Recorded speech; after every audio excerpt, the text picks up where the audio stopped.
Hai guys, selamat berjumpa kembali di channel novel populer viral yang keren ini. Sebelum mengikuti kelanjutan kisah Dev atau Chen Ping yang semakin seru dan mendebarkan ini, mohon bantuan kalian untuk subscribe, like, dan share video-video yang ada di channel ini ya. Perintah Kaisar Naga bab 6 sampai bab 10. Setelah melihat sosok Dev, Juan langsung bersemangat, dan langsung berlari ke arah Dev. Adik, akhirnya kamu datang juga, ayo silahkan masuk. Juan menarik tangan Dev, hatinya merasa lega. Pak Juan, saya sudah berjanji padamu, tentu akan menepatinya. Dev tahu kalau Juan takut Dev tidak akan datang. Juan terlihat sedikit canggung, dia tersenyum-senyum, ayo, Dik, silahkan. Juan membungkukkan badannya cukup rendah, membuat orang-orang yang ada di hotel menebak-nebak status Dev. Yuki melihat punggung Dev yang masih lurus, sedangkan ayahnya membungkukkan punggungnya begitu rendah, dia langsung mengamuk, apa masalahmu sebenarnya bajingan?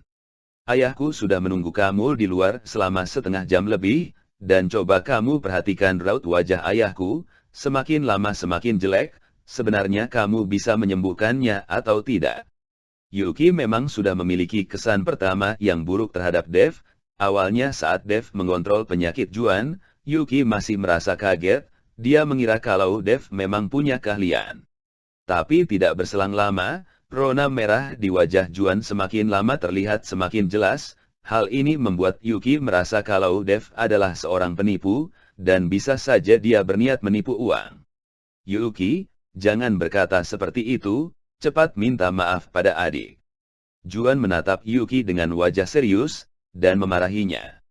Saya tidak mau meminta maaf kepadanya, lihat saja perawakannya itu, sama sekali tidak terlihat seperti seorang tabib, saya rasa dia ini memang seorang penipu. Yuki menatap Dev dengan tatapan serius, dia merasa Juan menolak untuk pergi ke rumah sakit dikarenakan oleh Dev. Juan yang melihat putrinya Yuki tidak mematuhinya menjadi marah, wajahnya semakin memerah dan nafasnya mulai terengah-engah. Juan bahkan tidak bisa mengucapkan satu patah kata pun, dan langsung terbatuk-batuk. Ayah. Yuki menjadi panik dan langsung memapah Juan. Tapi Juan malah batuk darah. Yuki yang melihat segumpal darah berwarna kehitaman langsung terkejut. Dev yang melihat gumpalan darah itu mengernyitkan keningnya, sepertinya luka dalamnya Juan lebih parah daripada yang dia bayangkan. Dev tidak tahu bagaimana cara Juan bisa bertahan sampai sekarang ini dengan luka separah itu. Cepat bawa ayahmu ke kamar. Dev berkata pada Yuki yang sudah panik. Tapi Yuki tercengang, dia sama sekali tidak bergerak karena dia tidak mempercayai Dev. Dev yang melihat Yuki membatu mengernyitkan keningnya, dan berkata dengan tegas, kamu ingin melihat ayahmu mati begitu saja ya? Yuki terkejut oleh perkataan Dev, dan segera memapah Juan dan membantunya memasuki kamar VIP di hotel. Setelah memasuki kamar VIP, Dev langsung mendengarkan denyut nadi Juan, wajahnya langsung menjadi serius. Dan saat Dev baru hendak mengobati Juan, pintu kamar VIP terbuka, seorang dokter yang mengenakan jubah putih dan berkacamata melangkah masuk. Dokter Harrison, cepat periksa ayahku, dia baru saja batuk darah. Yuki yang melihat Harrison seketika seperti melihat dewa penolongnya. Apa? Coba saya periksa, Dokter Harrison terkejut, dia segera membuka tas dokternya dengan panik. Minggir. Yuki mendorong Dev ke samping, lalu berkata kepada Dokter Harrison, Dokter Harrison, sekarang hidup dan mati ayahku ada di tanganmu, kamu harus menyelamatkannya. Saat ini, Juan sudah mulai kehilangan kesadarannya, nafasnya sudah sangat lemah. Nona Yuki, tenanglah, saya akan melakukan yang terbaik. Dokter Harrison berkata sambil mulai memeriksa denyut nadi Juan. Namun raut wajahnya semakin lama semakin serius. Yuki yang melihat perubahan ekspresi Dokter Harrison langsung panik, tapi dia juga tidak berani bersuara. Nona Yuki, paru-paru dan limpa Tuan Juan sudah terluka, dan menyebabkan penyakit tersembunyi. Penyakit kronis seperti ini hanya bisa disembuhkan dengan perlahan-lahan, namun tampaknya ada orang yang merangsang kekebalan tubuh Tuan Juan, meskipun tampaknya efektif untuk sementara, namun sebenarnya malah memperparah kondisi Tuan Juan. Bisa disimpulkan sekarang Tuan Juan sedang berada dalam masa kritis. Apakah sebelum saya datang, ada orang yang membantu Tuan Juan memeriksakan penyakitnya? Dokter Harrison berkata dengan serius. Mendengar hal itu, Yuki langsung mengamuk dan langsung menatap ke arah Dev yang ada di samping. Tadi Dev yang membantu ayahnya memeriksa penyakit, dan seperti yang dikatakan oleh Dokter Harrison, ayahnya memang terlihat lebih baik untuk sementara, namun tidak disangka itu malah memperparah penyakitnya. Dasar penipu, kalau sampai terjadi apa-apa pada ayahku, saya tidak akan mengampunimu. Yuki berteriak pada Dev, wajahnya terlihat penuh amarah. Kalau bukan karena masih memapah ayahnya, dia pasti sudah turun tangan memukuli Dev. Atas dasar apa kamu mengatakan saya penipu? Apa saya menipu uangmu? Kalau bukan karena saya, ayahmu sudah sejak tadi menjadi mayat, tidak punya etika. Dev mendengus, dia sangat tidak menyukai Yuki, padahal Yuki seorang gadis dari keluarga terkemuka, tapi yang keluar dari mulutnya semua adalah perkataan yang tidak baik, sama sekali tidak memiliki etika dan kelemah lembutan seperti seorang nona muda. Kamu.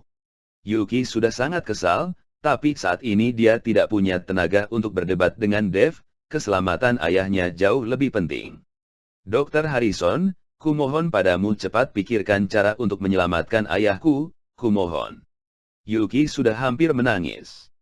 Dokter Harrison membuka tas dokternya, dan mengeluarkan sebuah pil berwarna hitam, dan memasukkannya ke mulut Juan, lalu mengeluarkan sebungkus jarum perak, dan menusukkannya di beberapa titik akupuntur pada tubuh Juan. Kamu melakukan ini, bukan membantunya, malah sedang membahayakannya.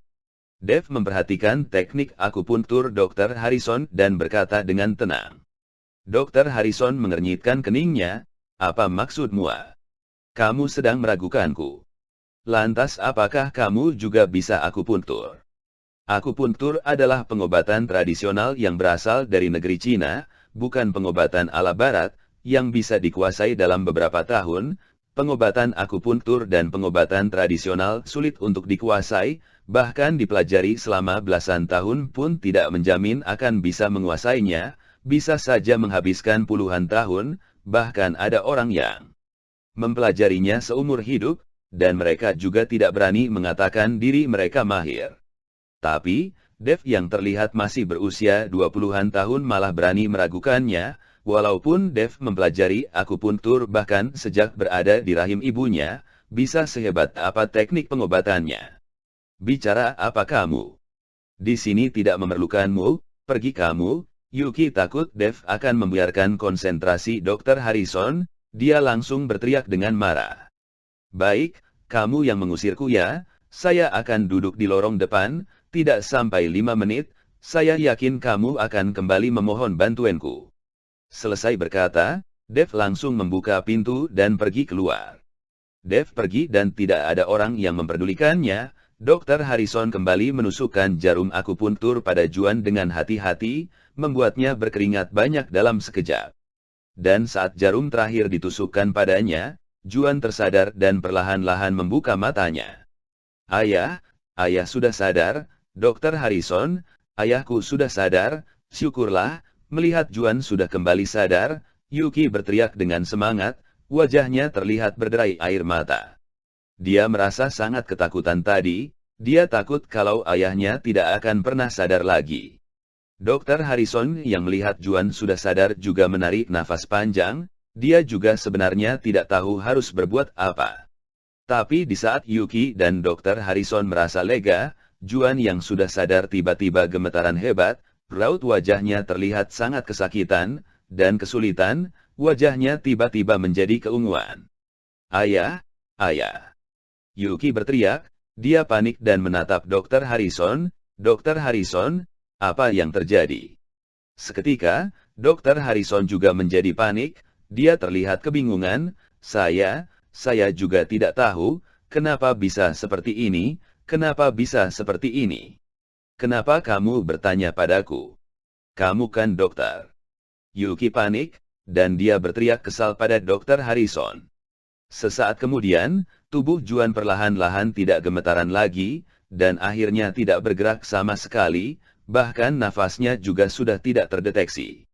Seketika itu juga Dr. Harrison menjadi semakin panik, kalau sampai sesuatu yang buruk terjadi pada Juan, dia tidak akan bisa hidup dengan tenang. Ayah, jangan buat saya takut, kumohon jangan buat saya takut. Yuki seketika menangis. Nona Yuki, kita bawa saja Tuan Juan ke rumah sakit, saya juga tidak punya cara lagi. Dr. Harrison berkata dengan wajah yang panik.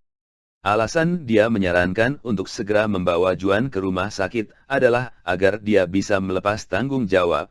Kalau Juan mati di rumah sakit, maka hal ini tidak ada hubungannya dengan dia. Kamu kira saya gila? Dengan kondisi ayahku yang seperti ini, apa dia akan bertahan sampai di rumah sakit? Cepat kamu selamatkan, kalau sampai ayahku mati, maka kamu juga jangan hidup lagi. Yuki sudah kehilangan akal sehatnya. Tatapan matanya penuh kemarahan. Keluarga Tanaka adalah orang terkaya di kota Surau. Untuk menghadapi seorang dokter kecil seperti dia hanyalah hal kecil untuk mereka. Ucapan itu langsung membuat Dr. Harrison terkejut, tapi dia benar-benar tidak punya cara, dan tepat saat kecemasannya menyerang, dia teringat Dev, dan segera berkata, Nona Yuki, bocah yang tadi keluar dari sini, bisa jadi dia benar-benar punya cara. Saya rasa bocah itu punya keahlian. Perkataan Dr. Harrison juga membuat Yuki teringat Dev, tapi tadi Dr. Harrison begitu memandang rendah Dev, sekarang dia malah memujinya, sepertinya Dr. Harrison hanya ingin melemparkan tanggung jawab kepada Dev. Kalau Dev turun tangan dan Juan meninggal, maka semua tanggung jawab akan jatuh ke tangan Dev seorang. Yuki ragu sesaat, tapi akhirnya dia mendudukkan Juan di kursi dan bergegas keluar dari kamar VIP. Saat itu Dev sedang duduk di kursi yang ada di lorong, dia tahu kalau Yuki pasti akan datang mencarinya. Yuki yang menemukan Dev masih belum pergi langsung berlari ke arahnya, tapi saat dia mau membuka mulutnya, dia tiba-tiba menyadari kalau dia bahkan tidak tahu bagaimana cara menyapa Dev. Tuh, tolong selamatkan ayahku. Wajah Yuki terlihat canggung saat meminta bantuan Dev. Dev mengangkat kepalanya dan menatap Yuki, tapi Yuki tidak berani menatap mata Dev langsung. Tadi dia masih memaki Dev, sekarang dia malah meminta bantuannya Dev. Kamu percaya saya bisa menyelamatkan ayahmu? Percaya kalau saya bukan penipu? Dev bertanya.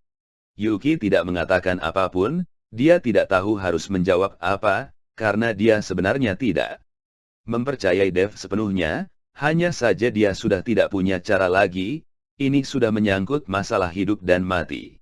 Melihat respon Yuki, Dev hanya tersenyum, dia juga tidak mempersulitnya lagi, dan segera berjalan menuju kamar VIP. Yuki bergegas mengikutinya dari belakang, sedangkan Dr. Harrison, yang sudah penuh dengan keringat sedang berjalan mengitari kamar VIP dengan cemas. Dan saat melihat Dev memasuki kamar VIP, Dr. Harrison seperti bertemu dengan dewa penyelamatnya, tidak peduli Dev bisa menyelamatkan Juan atau tidak, asalkan Dev sudah turun tangan, maka seluruh tanggung jawab akan berpindah pada Dev.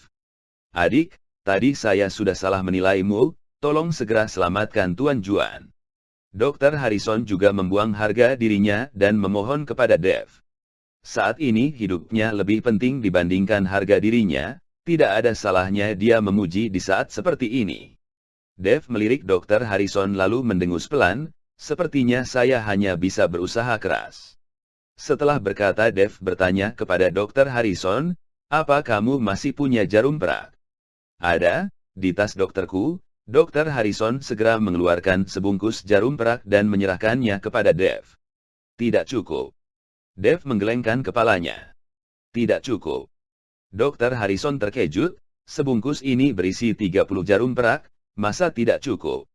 Biasanya dalam akupuntur, untuk menitikkan belasan jarum saja sudah sangat hebat, bahkan Dr. Yohanes yang notabene-nya adalah Presiden Asosiasi Pengobatan Tradisional juga hanya bisa menitikkan 20-an titik, bisa menitikkan 30 lebih titik itu sudah benar-benar hebat. Tidak cukup, saya perlu jarum perak dalam jumlah yang banyak, kata Dev. Butuh berapa banyak? Dokter Harrison bertanya dengan hati-hati. 81 jarum. Dokter Harrison tercengang saat mendengar ucapan Dev, sekujur tubuhnya membeku. Seketika, tatapan Dokter Harrison menunjukkan sedikit ketakutan, tapi dia tidak mengatakan apapun dan segera mengeluarkan seluruh jarum perak yang ada di tas dokternya. Setelah Dev menerima jarum perak itu, dia langsung membaringkan Juan di lantai, dan mulai tidak berhenti menitikkan jarum-jarum perak itu pada tubuh Juan. Dev mulai berkeringat banyak, sangat jelas terlihat kalau hal itu sangat memakan energinya, bahkan bajunya sudah tembus pandang karena basah. Ketika jarum perak terakhir menitik pada tubuh Juan, Dev menghela nafas panjang, dan dia ambruk dan langsung duduk di lantai. Sepanjang waktu ini Yuki terus memperhatikan dengan cemas, dia tidak mengerti tentang akupuntur dan sangat ingin bertanya tapi dia takut akan mengganggu Dev.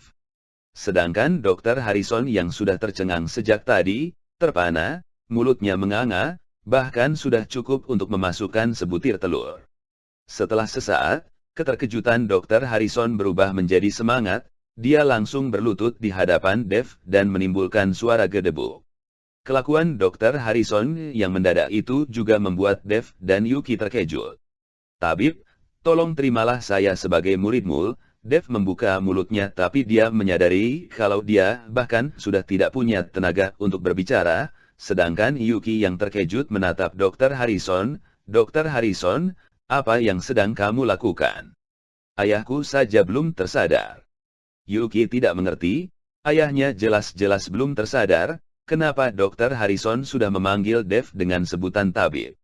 Nona Yuki tidak tahu, baru saja tabib menggunakan teknik 9 putaran jarum pembangkit, teknik jarum ini bahkan bisa membangkitkan orang mati, Tuan Juan pasti akan baik-baik saja. Dokter Harrison menjelaskan kepada Yuki. Sehebat itu.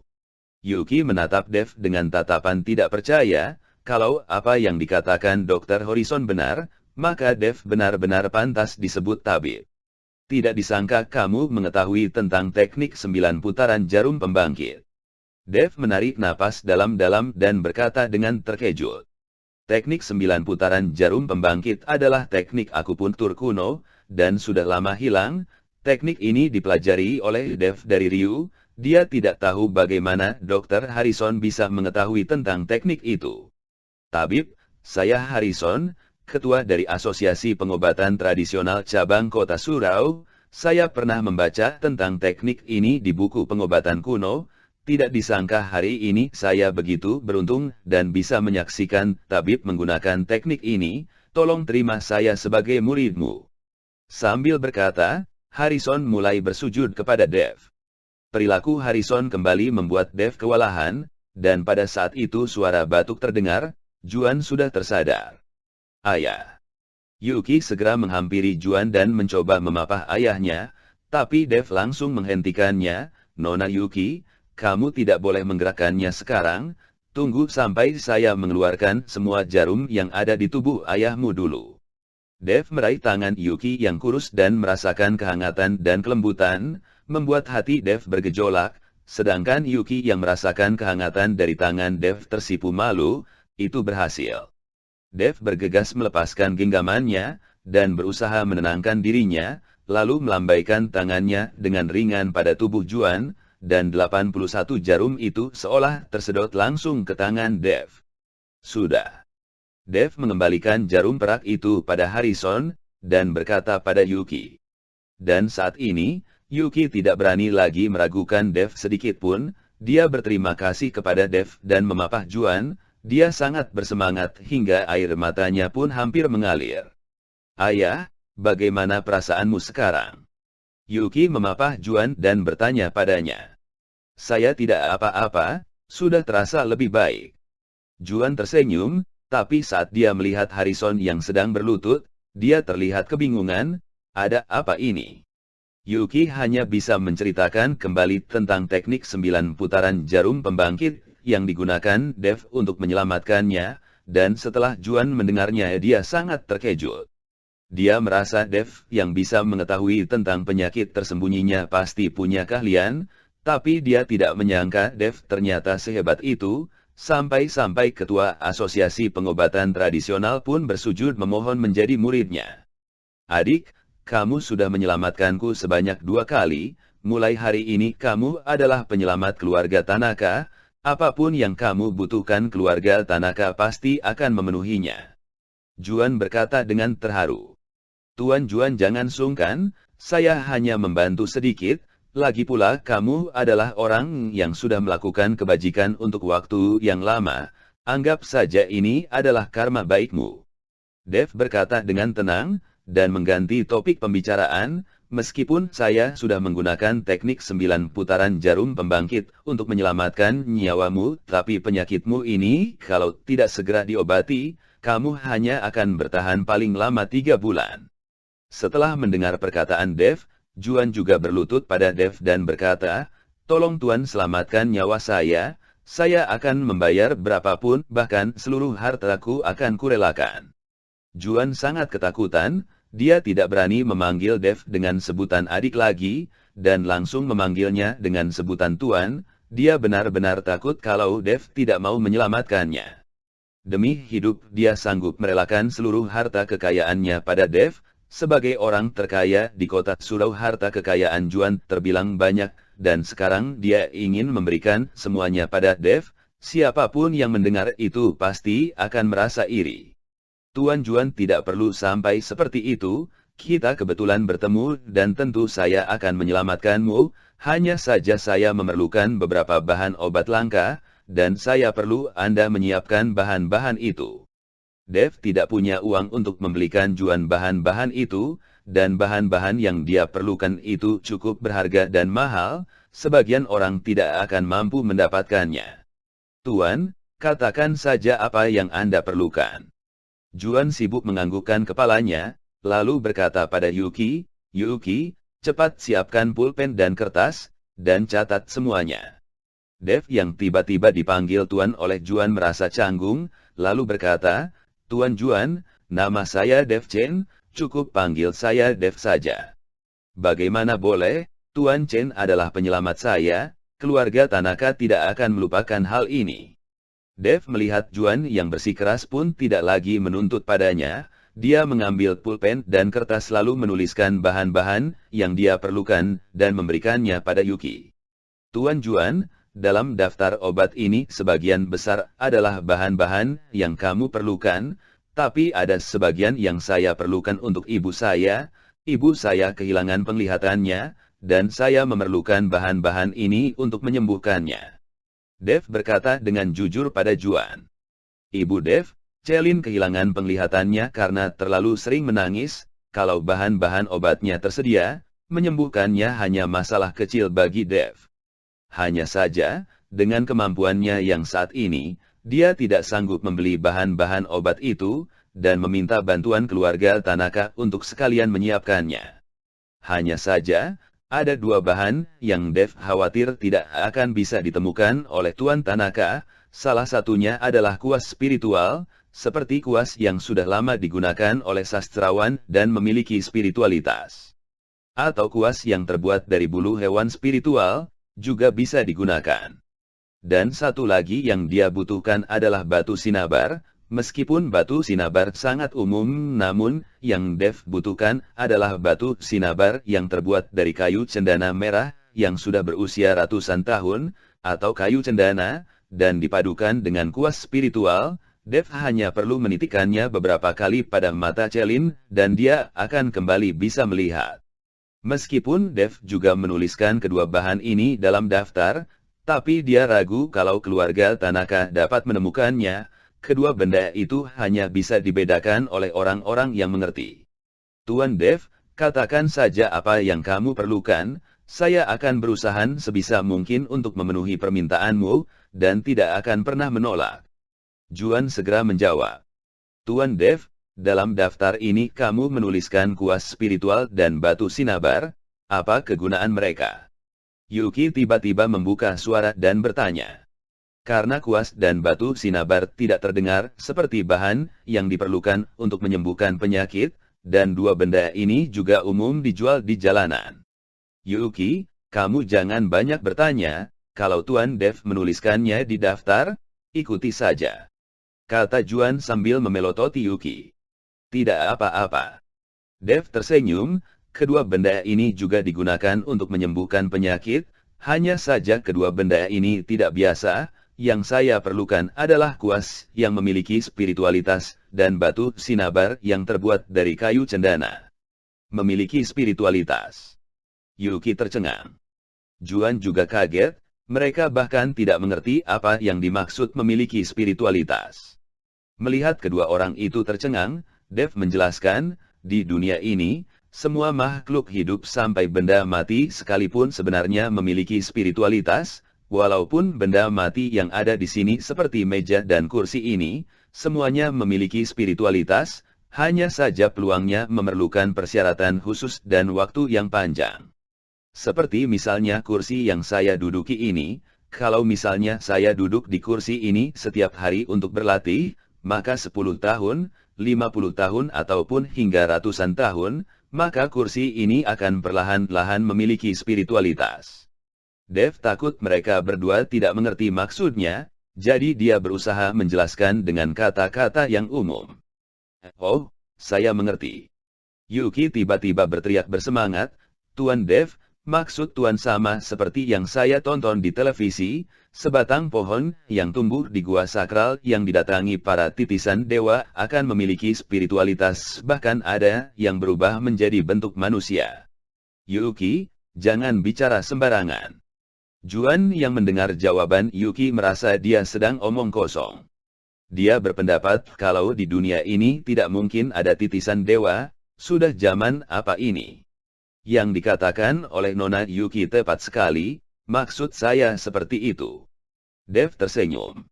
Dulu Dev juga tidak mempercayainya, setelah dia mengikuti Ryu selama 3 tahun, dia baru menyadari kalau di dunia ini masih banyak hal-hal yang di luar nalarnya. Seperti cara bersemedi yang berfokus pada hati yang diajarkan oleh Ryu padanya juga merupakan sebuah metode yang digunakan oleh para titisan dewa. Kalau dia berhasil melatih dan menguasainya, maka dia akan setara dengan titisan dewa. Juan tersenyum canggung, dia tidak menyangka apa yang dikatakan oleh Yuki benar, kalau orang lain yang mengatakan padanya tentang spiritualitas, titisan dewa dan sebagainya, pasti Juan akan mencibir, tapi karena Dev yang mengatakan hal ini, dia sedikit tercengang. Dev dan Juan mengobrol hingga melupakan Harrison yang masih bersujud di lantai, meskipun karakteristik Harrison tidak begitu buruk, tapi dia orang yang kurang bertanggung jawab. Dev tidak ingin menerimanya menjadi murid, lagi pula tanpa persetujuan dari Ryu, Dev tidak akan bertindak semena-mena. Setelah mengobrol hampir belasan menit, Dev akhirnya mengetahui bagaimana cara Juan terluka. Semasa muda Juan pernah ditinju oleh lawan bisnisnya, karena tidak mengakibatkan luka luar, dan hasil pemeriksaan juga tidak menunjukkan masalah, dia tidak pernah memperdulikannya lagi. Tapi tidak lama setelah itu, Juan mulai merasa kalau dirinya menjadi semakin lemah dan semakin lemah, dia sering mengalami kesulitan bernafas, dan dia terus meminum suplemen untuk membantu kesehatannya, sampai saat ini. Juan takut keluarganya akan khawatir, maka dia tidak pernah memberitahukan hal ini kepada mereka. Itu juga alasan kenapa Yuki tidak tahu kalau ayahnya memiliki penyakit tersembunyi. Dev langsung memahami kalau orang yang memukuli Juan pastilah seorang yang berlatih bela diri, dan sudah berlatih untuk menggunakan tenaga dalam. Tujuannya adalah untuk membuat Juan mati, tapi karena Juan kaya, dia sanggup membeli banyak suplemen untuk membantu kesehatannya hingga hari ini. Kalau bukan karena bertemu dengan Dev, Juan takutnya sudah mati. Tuan Dev, tolong terima saya sebagai muridmu. Harrison yang berlutut di lantai kembali berkata dengan keras. Kedua kakinya sudah lama kebas, sekarang bahkan sudah terasa sakit, membuat Harrison merasa sangat kesakitan. Dev melirik Harrison dan berkata, berdirilah, saya tidak akan menerima murid. Kalau ada hal yang tidak kamu mengerti dan ingin kamu tanyakan, saya bisa memberimu petunjuk. Dev melihat Harrison sudah berlutut untuk waktu yang lama, ini juga merupakan sebuah ketulusan, jadi dia setuju untuk memberi petunjuk kepadanya, tapi kalau untuk menjadi muridnya, dia tidak akan menerimanya. Mendengar ucapan Dev, Harrison langsung senang dan terus-menerus menyampaikan rasa terima kasihnya. Terima kasih Tuan Dev, terima kasih Tuan Dev. Harrison bangkit berdiri perlahan-lahan, namun karena kakinya sudah kebas hingga kesakitan, dia sama sekali tidak bisa berdiri. Melihat kondisi Harrison, Dev mengulurkan tangannya dan menotok kedua kaki Harrison. Rasa kebas dan sakit pada kakinya seketika hilang. Ini membuat Harrison kembali tercengang. Tuan Juan, saya sudah harus pulang untuk mengurus orang tua saya. Setelah kamu mendapatkan semua bahan-bahan itu, hubungi saja saya. Dev bangkit berdiri dan berkata. Dev mengkhawatirkan ibunya yang sendirian di rumah. Tuan Dev, kalau boleh tahu di manakan Anda tinggal saat ini? Juan bertanya. Saya tinggal di perumahan Kali Kasih, ada apa? Dev bertanya dengan wajah keheranan. Oh, tidak apa-apa, saya punya sebuah rumah kosong yang tidak ditinggali, saya berniat memberikannya kepada Tuan Dev. Tempat itu sangat cocok untuk masa penyembuhan, semoga bisa bermanfaat untuk Tuan Dev. Juan berkata sambil mengeluarkan sebuah kunci dari sakunya. Kalau begitu, terima kasih Tuan Juan.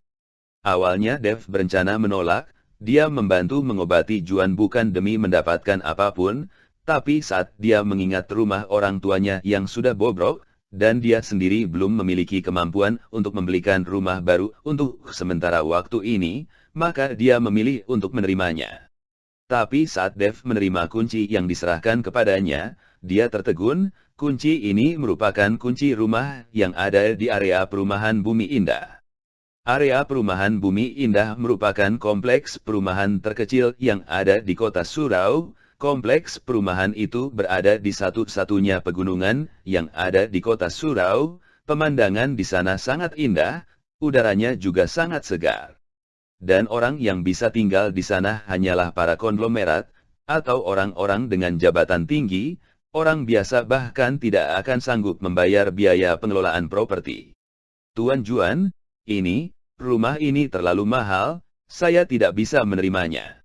Dev segera menyodorkan kunci itu kembali pada Juan.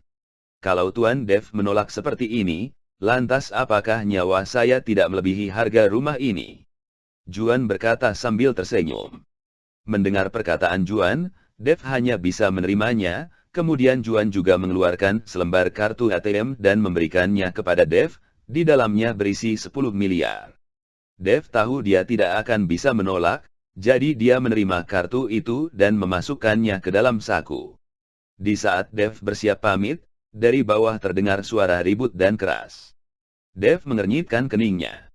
Juan yang melihat Dev mengernyitkan keningnya langsung menghubungi manajer hotel. Ada apa ini? Kenapa ribut sekali? Juan menanyakan. Tuan Juan, hari ini Tuan Navarro dari keluarga Quintan sedang melangsungkan pernikahannya. Resepsi pernikahannya diselenggarakan di aula lantai 2, makanya sangat ribut. Manajer itu segera menjelaskan situasi kepada Juan. Saat mendengarnya Juan baru mengiyakan, dia juga seorang pebisnis yang bergerak dalam bidang usaha perhotelan. Keributan yang terjadi karena ada resepsi pernikahan memang suatu hal yang tidak bisa dikontrol. Tuan Juan, saya pamit dulu. Dev memberi hormat kepada Juan dan keluar dari kamar VIP. Dan saat Dev baru turun ke lantai bawah, dia kembali bertemu dengan Navarro yang sedang menggendong pengantinnya. Sana memasuki hotel. Saat melihat Dev, Navarro tercengang sesaat lalu tertawa keras. Dev, tidak disangka kamu benar-benar datang untuk menghadiri pernikahan kami. Apa kamu datang untuk makan dan minum gratis? Dev melirik dingin ke arah Navarro, dan sama sekali tidak mengatakan apapun. Dia berbalik dan hendak pergi dari sana. Jangan pergi dong. Navarro segera menghalangi jalan Dev, dan berkata dengan penuh penghinaan, cepat lihat mantan pacarmu, bukankah sekarang dia sangat cantik? Apakah kamu tidak punya hal-hal yang ingin disampaikan kepadanya? Navarro sengaja mempermalukan Dev. Faro, jangan pedulikan dia, waktunya sudah hampir tiba. Sana yang ada di pelukan Navarro sama sekali tidak melihat Dev, dan berkata manja pada Navarro. Navarro, jangan pedulikan sampah ini, jangan sampai terlambat. Ayo kalian masuk dulu ke aula, saya akan mengusir sampah ini. Yasmin mendesak Navarro lalu menatap Dev dan berkata, bocah ini, apa lagi maumu? Bisa-bisanya datang ke hotel, dengan penampilanmu yang seperti katak ini mana mungkin putriku mau denganmu. Apa kamu tidak punya kaca untuk melihat-lihat dirimu sendiri? Cepat enyah dari hadapanku, jangan membuat masalah di sini. Kata-kata Yasmin tajam dan menusuk ke dalam hati. Para kerabat dan teman-teman yang ada di sekitar yang mendengar perkataannya menatap Dev sambil mencibir. Seketika membuat Dev terlihat seperti badut akrobat yang ditertawai oleh orang-orang. Suatu hari nanti kalian semua pasti akan berlutut memohon di hadapanku. Dev menahan api kemarahannya, dan mendorong Yasmin yang menghalangi jalan keluarnya. Tahan dia. Navarro mengernyitkan keningnya, hari ini kamu harus menghadiri pernikahanku, kamu tidak akan bisa pergi, saya ingin melihat ekspresi wajahmu saat menyaksikan mantan pacarmu ini menikah denganku. Mendengar perintah Navarro, Bobby dan bawahannya langsung menghalangi Dev, mereka sudah pernah dipukuli saat berada di rumah Dev, dan mereka masih kesal soal itu, sekarang mereka ingin membalas dendam pada Dev. Melihat Bobby dan bawahannya menghalangi jalannya dengan wajah sangar, Dev berbalik menatap Navarro, kamu yakin ingin saya menghadiri pernikahanmu? Benar, saya ingin kamu melihat dengan mata kepalamu sendiri, dan saya ingin kamu mengetahui satu hal dengan jelas, kamu sama sekali bukan lawanku, dan kamu tidak pantas. Navarro berkata dengan sinis. Baik, kalau saya menghadiri pernikahanmu, maka pernikahanmu itu tidak akan terjadi. Selesai berkata, Dev langsung berjalan menuju aula di lantai 2 yang berisi sekitar 100-an lebih meja. Hahaha, saya malah ingin tahu bagaimana caramu mengagalkan pernikahanku. Navarro tertawa keras. Dia sama sekali tidak termakan ancaman Dev, namun untuk menjaga agar Dev tidak membuat keributan dan merusak kebahagiaan orang-orang, Navarro berpesan kepada Bobby, Bobby, bawa beberapa orang lagi, dan perhatikan Dev dengan benar, kalau dia berani membuat masalah, langsung tangkap dia. Tuan Navarro, jangan khawatir, serahkan saja padaku. Bobby mengangguk, tatapan matanya bersinar. Dia sedang memikirkan cara untuk membalas dendam kepada Dev. Di dalam aula, Dev mencari meja yang ada di sudut dan duduk. Orang-orang yang menghadiri pernikahan Tuan Muda keluarga Kintan adalah orang-orang terkemuka, yang berkuasa dan dihormati di kota Surau. Orang biasa seperti Dev bahkan tidak pantas untuk menghadirinya. Karena itu, kemunculan Dev membuat para tamu menatapnya dengan aneh. Di aula pernikahan semewah ini, tiba-tiba muncul seorang pemuda biasa, yang tampak tidak pantas berada di sini. Tapi tidak lama kemudian, status Dev langsung diketahui oleh para tamu, dan yang menatapnya menjadi lebih banyak lagi, ada yang menatapnya dengan sarkas, dan ada yang menatapnya dengan iba. Hanya saja Dev tidak memperdulikan tatapan-tatapan itu, dia duduk sendirian di meja sudut dan memakan manisan yang ada di meja, wajahnya terlihat datar. Bobby membawa serta belasan orang dan berdiri di belakang Dev sambil memperhatikannya. Kalau Dev berani membuat onar, maka mereka pun tidak akan segan-segan. Hei, bukankah ini Dev? Kapan kamu bebas dari penjara? Sebuah suara sarkastik terdengar. Dev mendongak, dan melihat seorang wanita dengan riasan tebal yang mempesona berjalan menuju arahnya, dan seorang pria muda mengikuti wanita itu. Suara wanita itu menarik perhatian orang yang ada di sekitarnya. Awalnya mereka mengira Dev hanyalah mantan pacar pengantin wanita, yang datang kemari untuk melihat mantan pacarnya untuk terakhir kali. Mereka tidak tahu kalau Dev pernah di penjara, yang membuat mereka semakin kepo terhadap Dev.